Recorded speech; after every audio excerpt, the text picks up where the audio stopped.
তো বন্ধুরা, তোমরা কি ভাবছো হঠাৎ করে আমার স্কিন কিভাবে এত হেলদি এত গ্লোয়িং হয়ে গেল, সেটাই ভাবছো? তো চলো, আমি তোমাদের সঙ্গে একটা ঘরে থাকা কিছু উপকরণ দিয়ে একটা ফেস প্যাক বানিয়েছি। তো সেটাকেই আমি কিভাবে বানিয়েছি, একদম ঘরে থাকা উপকরণ, সবকটা জিনিসই একদম ঘরের নাগালে থাকে। তো চলো, যতই সারা বছর এমনি ঘুরে বেড়ায় না কেন, পুজো আসার আগে একটুখানি তো স্কিন কেয়ার বানতে হয়, তাই না? তো কথা না বাড়িয়ে চলো তোমাদের সঙ্গে শেয়ার করি আমার এই উজ্জ্বলতার কারণ।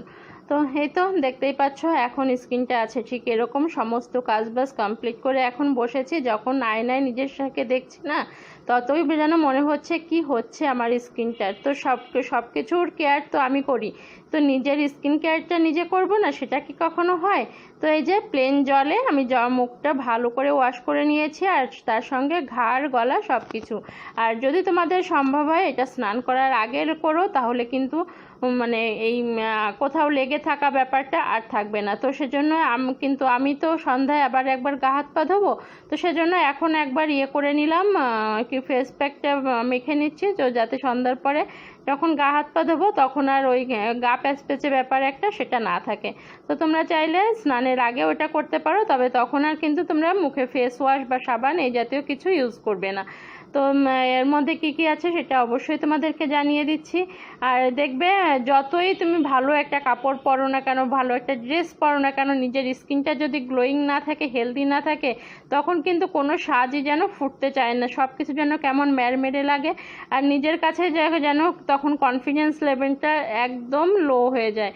তো তখন আর কিছুই ভালো লাগে না, নিজের কাছে যেন একটা ছোট লাগে, যে সারাক্ষণ তো সংসার করেই গেলাম, কিন্তু নিজের জন্য তো কিছু একটু করতে হবে, তাই না? আর দেখবে সারাদিনের কাজের শেষে যখন এই একটুখানি নিজের জন্য কিছু করা যায় না, তখন কিন্তু মনটাও বেশ ভালো হয়ে যায়। তো আমার তো হয়, তো তোমাদেরকে আর কি বলবো, সেটাই তোমাদের সঙ্গে শেয়ার করছি। তো এই যে দেখো, ফেস প্যাকটা কিন্তু পুরো গলা দিয়ে আর মুখ দিয়ে আমি করে নিয়েছি।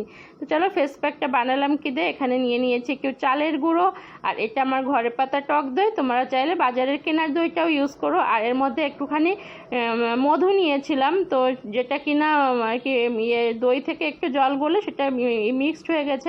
নিয়েছি একটু কফি, অ্যালোভেরা জেল, আর 1 চিমটি হলুদ। হ্যাঁ, রান্নার হলুদটাই ইউজ করেছি, কারণ ওটা আমার একদম নিজের ঘরে ভাঙানো যে হলুদটা সেটাই। তো সেটাই নিয়েছি। এবার এটাকে ভালো করে কিন্তু মিক্সড করে নিচ্ছি। আর প্রত্যেকটা উপকরণ কিন্তু আমাদের ঘরেই থাকে, এটার জন্য বাজারে ছোটাছুটি করা বা এটা নেই বলে ঘরে বসে থাকা, সে ব্যাপারটা কিন্তু একদমই থাকে না। তো ভীষণ উপকারী একটা ফেস প্যাক বলতে পারো। আর রূপচর্চার কথা মাথায় এলে প্রথমে আসে কিন্তু মাথায় উপটানের কথা। তো তোমরা কিন্তু চাইলে এর মধ্যে বেসনটাও ইউজ করতে পারো, তো আমার ঘরে অ্যাভেলেবেল ছিল না, যার কারণে আমি বেসনটা দিতে পারিনি। তো এটা কিন্তু একটা উপটানও বলতে পারো। তো যেটুকু আমার মুখে লেগেছে, বাদ বাকিটা আমি এরকম একটা কাচের জারে করে আটকে রাখলাম। কি ভীষণ ভালো এটা আমি 7 থেকে 10 দিন এভাবে রেখে ইউজ করতে পারবো। আর তারপর তো দেখো, যখন একটুখানি শুকিয়ে এসেছে তখন কিন্তু আমি মুখটা ধুয়ে এসেছি। তো দেখো এখন আমার স্কিনটা কতটা গ্লোয়িং করছে, সেটা তোমরা নিজেরা দেখেই বুঝে নাও। একবার ইউজ করেই আমার এই ফলটা পেলাম। আর রেগুলার যদি আমরা ইউজ করতে থাকি তাহলে তো ভালো লাগবে। তো ভিডিওটা কেমন লাগলো অবশ্যই কিন্তু কমেন্ট করে জানাতে ভুল করো না।